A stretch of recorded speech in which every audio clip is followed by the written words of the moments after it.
Hey there, it's Evelyn from evelynd.com. I am a nutritionist and a life coach. And today I wanted to talk about cultivating safety within the body. What do I mean by that? And I've got some practical tips for you as well. But I wanted to share some foundational things. These are things that I've learned fairly recently between studying trauma and also working in more of an intuitive capacity with this wonderful healing group that I'm part of, which was basically healing me. And this is the concept of understanding both the nervous system and how the nervous system kind of goes into different responses of either dysregulation and then into regulation. And so that's kind of more on the trauma studies. And then more on the intuitive psychic side is recognizing the feminine and masculine aspects of each of us, each individual. It doesn't matter what your gender is. We all have feminine aspects and masculine aspects. And the feminine is equated with the heart. It's your intuition. It is your flow. It is like kind of the fluids that run through the body. And then your masculine is the mental side and the physical side. It's the kind of problem solving, it's the analytical, it is the physical structure of the body. So, together with the fluids in the body and then the physical structure of our organs and our physical skeleton and everything in between, we work together to create alignment and health. And on a nervous system level, that would be called regulation. So, nervous system regulation. But when we are out of alignment, when our masculine and feminine aspects are out of harmony, and when our nervous system is dysregulated, that's usually a signal that we are not feeling safe. And I'm going to refer to the body, and obviously if you're dealing with something that's a lot heavier than what I'm going to share with you, please work with a professional. So this is for people that are kind of in a place of self-healing.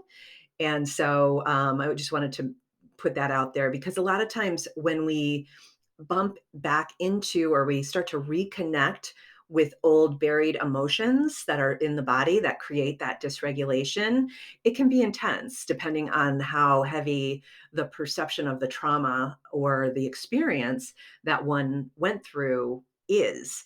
So I want to just caution there, because it might be intense and it might be better to do it with somebody who knows what they're doing. But if you're in that self-healing space, this is perfect. So we want to come into alignment, our feminine aspects, our heart, our minds, our physical bodies, as well as the nervous system physiology, which then informs all of our organs and systems, our hormones, everything, digestion, everything. So the first thing that we need to do when we are kind of getting curious and wanting to cultivate that sense of safety is to start to reconnect with the body and establish a baseline. And that will change from moment to moment, day to day. But just it starts by asking, checking in. So it might be closing your eyes. It might be placing your hand on your heart or on your stomach, or even on the back of your head, kind of where that vagal occiput area is. Just kind of having a little bit of a connection between the heart and the head and the body, and starting to check in. So for me right now, when I check in, I wish I had some water because I'm pretty thirsty, and I'm probably thirsty because I'm recording a video. And so I'm getting into like a little heightened state, right? A little pressure. But otherwise, my jaw actually today, I think because I've been doing a little bit of work on this, is feeling not too tight, not too clenched. My head feels good. So just kind of scan through the body. Shoulders feel pretty good. Gut feels good, feels normal. Back feels good. Hips feel good. Legs feel good. Knees. So just scanning right through the body and just noticing what might be happening. I also like to pay special attention. I mentioned the jaw and the head is important, obviously, as well. Around the eyes is important. The thyroid is an area for me. Maybe it's because of the Hashimoto's, but sometimes I'll notice a little palpitation, fluttering there. Sometimes the heart as well. And noticing also the breathing. Is the breathing shallow and fast, or is it deep and relaxed? So just cultivating that sense of a baseline, like, okay, where am I at right now? And don't judge it, just be with it and notice it. And then you can start to, and this would be more of the masculine side, starting to ask, okay, what's going on? You know, and this is where both the heart and the mind can kind of kick in and start to answer that question. What's going on? What are you feeling?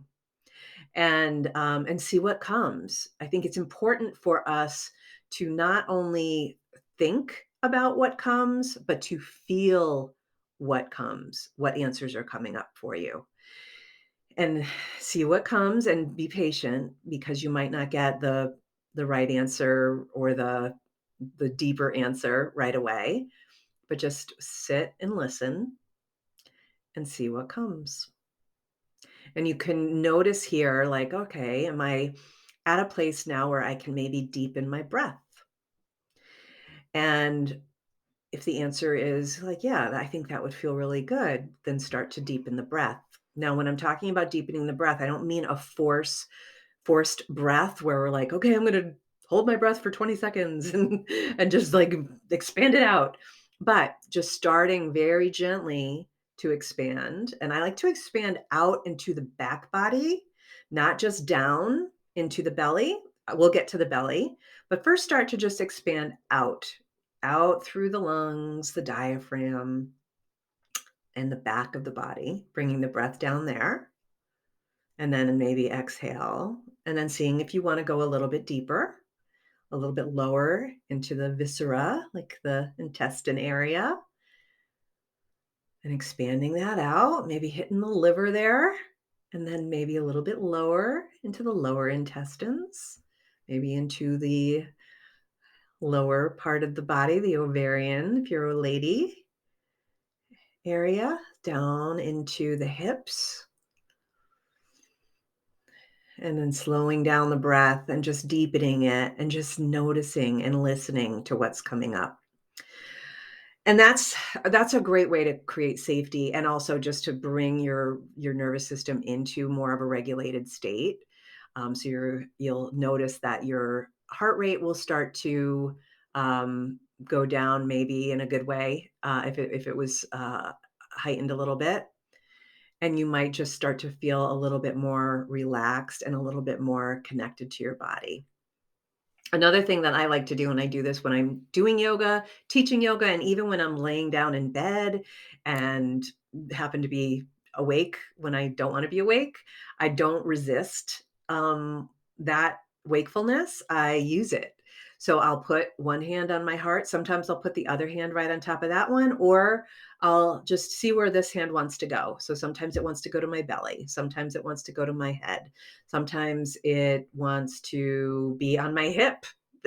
So I don't force it, but sometimes it just wants to be right here stacked.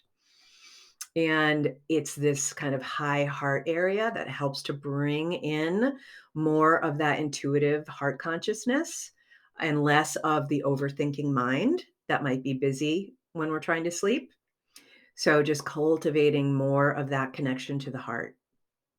And I had a dear friend teach me that I think it's 6 seconds on this area, this thymus high heart area, helps to create oxytocin, which is the love hormone that we create when we have babies or when we hug for a few seconds. So it kind of recreates a little hug. So it's like a little self hug. So that's another good way to create safety in the body and also to just explore if you're ready on a deeper level as to like what's going on and to just strengthen that feminine masculine connection. So that's another way. So there's the body scan, kind of the deeper breathing. We've got the heart connection, the high heart connection. And then the other way is just movement. And so that could be something where we are dancing, maybe doing some yoga. I like to go outside, even in the snow, and I'll slip off my shoes and just ground into the earth. That grounding absolutely helps to create more of a discharge and kind of an exchange between nature and yourself, and it helps to create a sense of safety. Yeah, and just things like just cultivating whatever you can to be more in your body. So sometimes that will also be like, even in the kitchen when I'm cooking, I might kind of sway my hips in a circle or use the counter to do a little bit of a downward dog. Or sometimes I just want to open up through my chest a little bit by extending my arms from one side to the other. So it's just a way to bring connection and opening into the body so that you can feel more connected and more in touch with your physical body. And that usually does create a sense of safety as well. So, those are a few things that I hope might help you. There are tons, like, I'm really interested and tempted to take some somatic experiencing courses and learn more myself because I know that there's things with eye movements. One I just kind of learned on Instagram where you and I do this in yoga, where you take your gaze to, let's say, the for me it's my right side, and then you move the head to follow your gaze, and you just start to kind of stretch your neck into that gaze, and you do that on both sides. So you would take the other side, bringing your eyes first to one side, and then you just start to take your gaze to follow your eyes, and then you can open up through the neck here to kind of create a sense of safety. So there are tons of techniques if you want to really get into it. You don't need them, but they might be interesting to you. They are definitely interesting to me. But the ones that I taught you are really simple and you can do them anytime, anywhere. And I just want to kind of reiterate that if you are, for some reason, not feeling that you're in a place to where you will feel safe within your body or with these emotions that might come up, or inner knowings, or intuitive insights about old emotions, then by all means, please kind of talk to somebody that you trust, somebody who's qualified to help you move through some of those difficult, more challenging emotions. So this is really intended for people that are on more of that self-healing journey. And I hope it helps. Let me know, and you have a great day, and we'll see you next time.